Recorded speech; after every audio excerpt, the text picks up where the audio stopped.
Hey guys, it's Coach Fran here with your week 2 notes.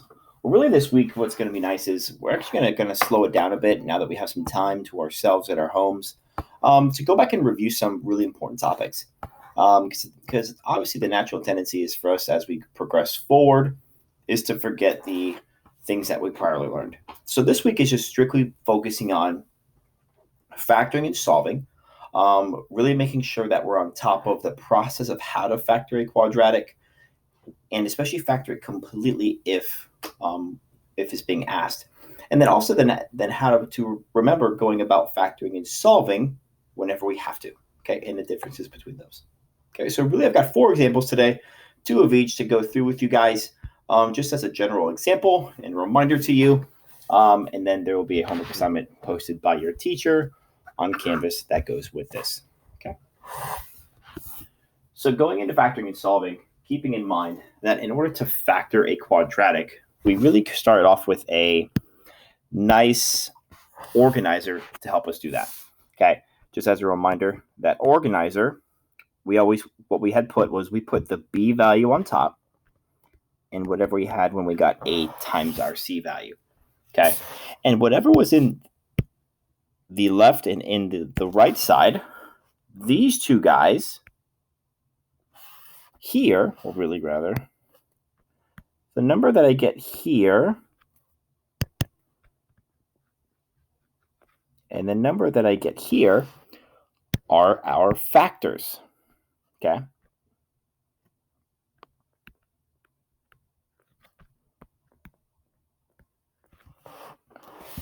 So obviously we need to make sure that we reference the quadratic standard form. So looking at this, my A, B, and C values here for this first example, just going to identify them. Okay. I like to write my X just already with that B value split. So I know my B value is negative 16. So I just kind of write that X right on top of it. And below it, my A and C values, because this is A, this is B, and this is C. I like to write that A times C value at the bottom. So 3 times 21, a little bit of mental math, is 63. Now remember, the numbers that go out wide are factors of 63. Okay, so the two numbers that should multiply to give you 63, and that should also add to give you negative 16. So, gotta use a little bit of mental math here. So I'm looking for factors of 63. Okay, so really, I'm just going to kind of brain dump and play with all my factors. So for me, I know 9 and 7 are factors. I know 63 and 1 are factors. And if there's more, you guys can find out. Those are just the ones I know off the top of my head. Now, keep in mind, if you don't know your factors, that's what the internet's for. Go ahead and get on Google, look for factors of 63 or whatever number you're finding, and play with it from there. But now, keep in mind, if I have to add up to a negative, okay, because I'm adding to a negative 63, got to keep that in mind here. I know that there has to be a factor, or both factors have to be negative. And what dictates that is the number that I'm factoring, which is 63. Since 63 is positive, my factors have to both either be positive or they have to both be negative, since they have to multiply to a positive number. So just looking at my combinations, what I notice right off the bat is these are the factors that I want to use: negative 9 and negative 7, which do add to negative 16. Okay. Just a reminder, the side in which you write the numbers does not matter. Okay. And that if I'm splitting that negative 16, both of these guys should also have an X on it. So really just rewriting my equation now. I'm just going to write it down here in red.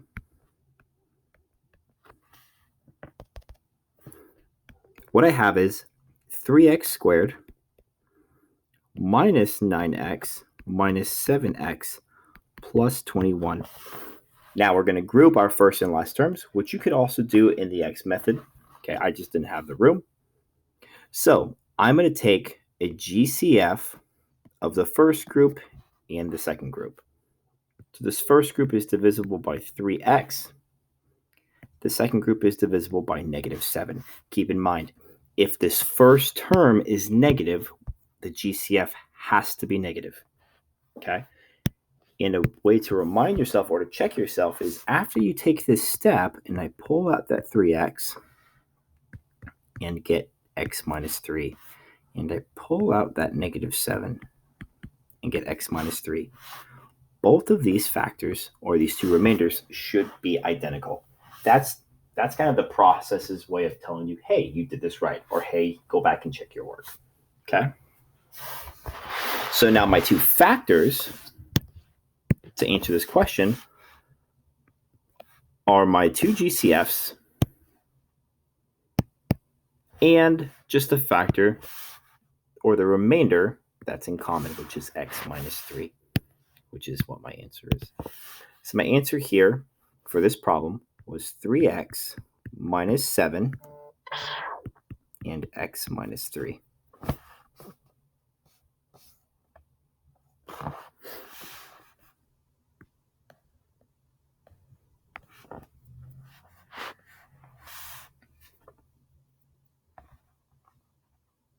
Now, going on to example 2, same thing here, okay? Except for we have to look at, like I said, if I ask you to factor completely, okay, and me, I kind of immediately skipped this step last time because I, in the process of talking about it, kind of already knew. So if I ask you to factor completely just means that we have to take a GCF if possible. We always want to kind of stop ourselves and kind of pad the brakes a bit and make sure that we check, do our A, B, and C values share a factor or share a greatest common factor? Okay, whether it be a variable, a number, or both. Okay, in this case, 4x squared, 2x, and -30 don't all have a variable, so I'm not going to pull a variable out, but they all are divisible by the factor of 2.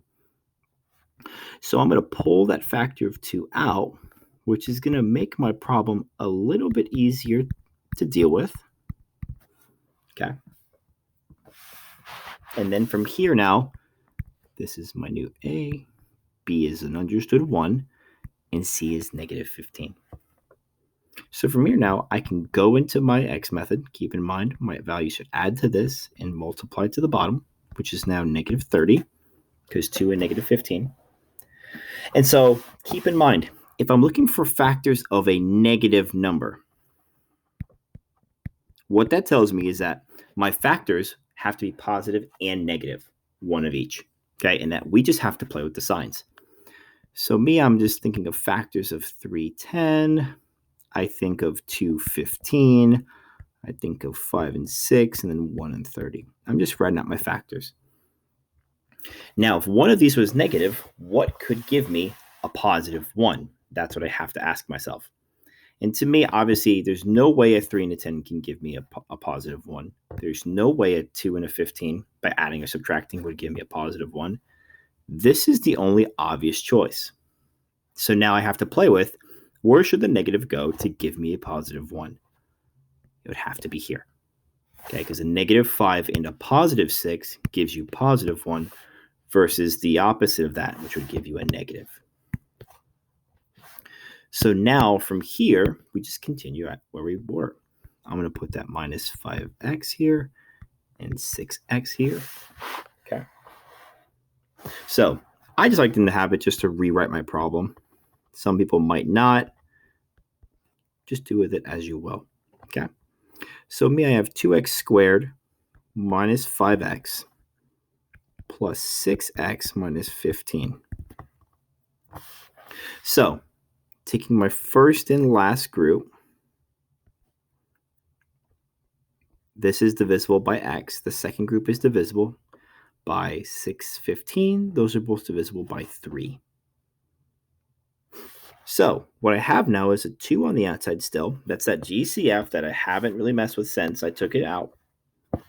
Now I have x parentheses 2x minus 5 plus 3, because I took out a positive 3, and then 2x minus 5. Once again, look at that. Both of the two factors here are identical. So I know I've done this right. Now, we want to not put the 2 in this. Keep in mind, with what I just messed with, all of this here became all of this item. Okay, I'm going to highlight it just so you know. Everything I had here, with all this GCF, is what this became. The 2 on the outside is just staying out there. Okay, so how I'm going to rewrite this inside this highlighted bit is I'm going to now write this as, got to get my colors in line. There we go. X plus 3, because those are my GCFs, and 2x minus 5. Now, keeping in mind that this 2 is still a factor, so it's still multiplying. It stays out there. Okay. So this is the complete factorization of this quadratic, meaning there are no other multiples that I can break out of any of these 3 pieces. These are the 3 smallest pieces I could have taken out of this quadratic. Okay. Just as a reminder there. Now, what we had also talked about is how to solve. Okay. And solving obviously is indicated by an equal sign. So in order to solve, we have to first make our problem equal 0. So obviously equaling to 0 means I get all of my terms on one side. So what I'm going to have to do here in this first bit is I'm going to move these terms to the other side, to the left side in particular. So I'm going to add 7x. There's nothing there to add it to. So I'm going to put it in the middle. And I'm also going to add 3. These cancel. So what I get here now is I have 2x squared plus 7x minus 4 equals 0.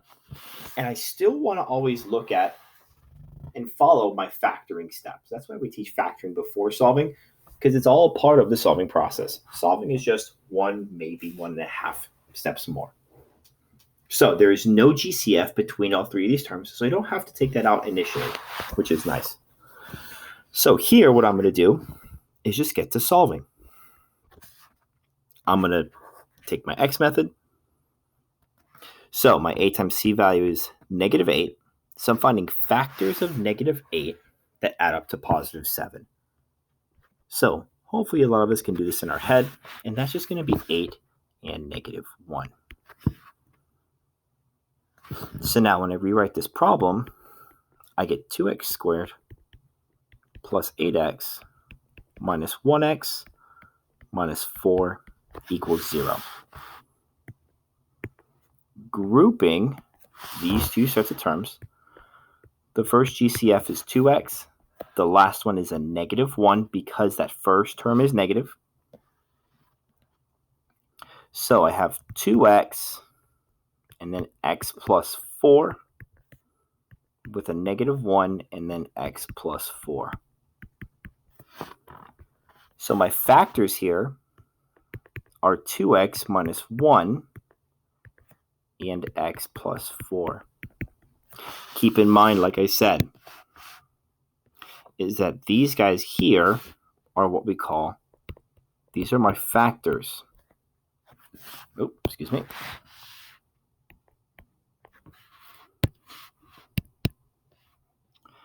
Gonna highlight that. Blue. So if I ask you to factor this, this is what you would give me. However, if I asked you to solve it, which is what we're doing here, we've got to take that extra step. And what we've talked about is that if both pieces multiplied together equal 0, individually they must equal 0. So I have to take each factor individually and solve it by setting them equal to 0. So 2x minus 1 equals 0. X plus 4 equals 0, and I solve. So you add 1, solve this, which is just your basic 2-step problem. So I know x is equal to 1/2. Subtracting 4 from both sides, I also know x is equal to -4. So these are my 2 solutions.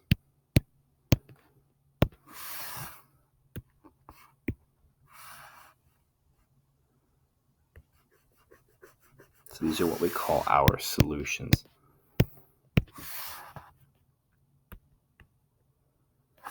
I'm going to change the colors. I kind of get a little particular about how I write my notes. Okay. And we're done with that. Okay. Now, for the last one, just as a quick reminder, okay, of how to factor and solve. Same thing here, moving all of my terms to one side. So I notice here, I'm going to move my terms to the left side. Doesn't matter which way you move them necessarily. Is that I don't have a constant to combine with. So I know that this minus 2 is going to go to the end of the problem. Okay. What I also notice that my b values are going to cancel here. So this is what I now have. Like I said, if I'm factoring this and solving this, it's going to make my life easier to factor out things just to make the numbers smaller and more manageable. So for this problem, each of these are divisible by 2. So I now get 2. And my problem is now 4x squared minus 1 equals 0. So this is what I'm going to be messing with here. Okay. Now, I don't have a b, which means my b value is 0. Okay. So noticing this, you can either write a placeholder if you want, unless you've already recognized if it's 0. That really doesn't matter. I just like to put placeholders because it makes it easier on the eye. Okay. A times c value is -4. So factors of -4 that add up to 0. Keeping in mind that the two numbers must add to 0, which usually if they add them up to 0, what I've kind of told my kids is this is actually the easiest kind of factor to figure out. If I know that they have to have opposite signs, what are only two kinds of numbers that when I add them, add to 0? Or how do those numbers have to relate to each other? Your answer might be they have to be the same except for opposite signs. And that's exactly right. And look at that.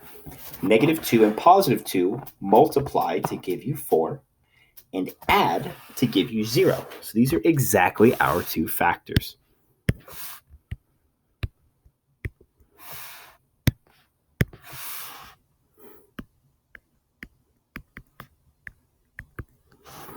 So when I'm working this now, I have 2 times 4x squared minus 2x plus 2x minus 1 equals 0. I even forgot that up here. Shame on me. Factoring this out, keep in mind, I'm just going to factor this parenthesis part, okay? So factoring it out, I have my first and last two groups. What I'm going to take out of this first group is 2x. And out of the second group, notice my first term is positive, which tells me I'm not going to take a negative out.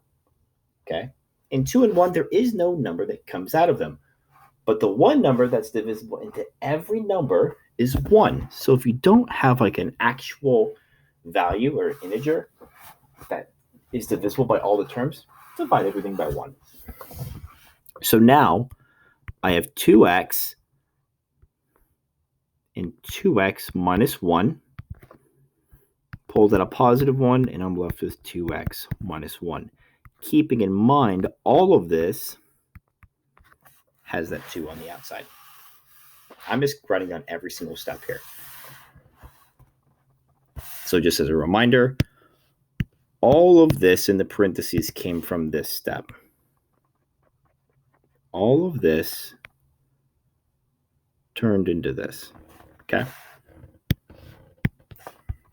So now writing that nice and pretty, that turns into 2x plus 1, 2x minus 1 times 2 equals 0.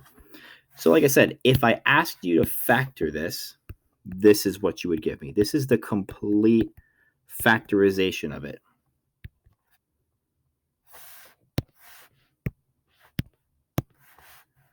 Now,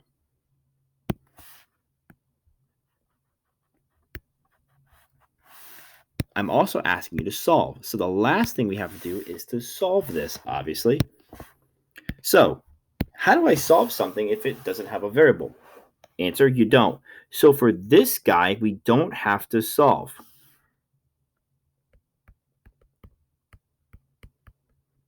Because it doesn't have a variable.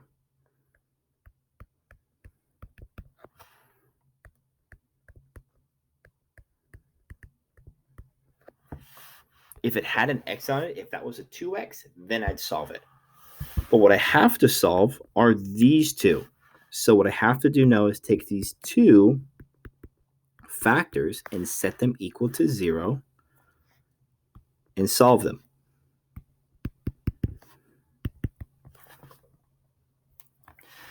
So working these guys out, what I'm going to get is x is equal to negative 1/2 and x is equal to 1/2. And these guys here are what we call our solutions.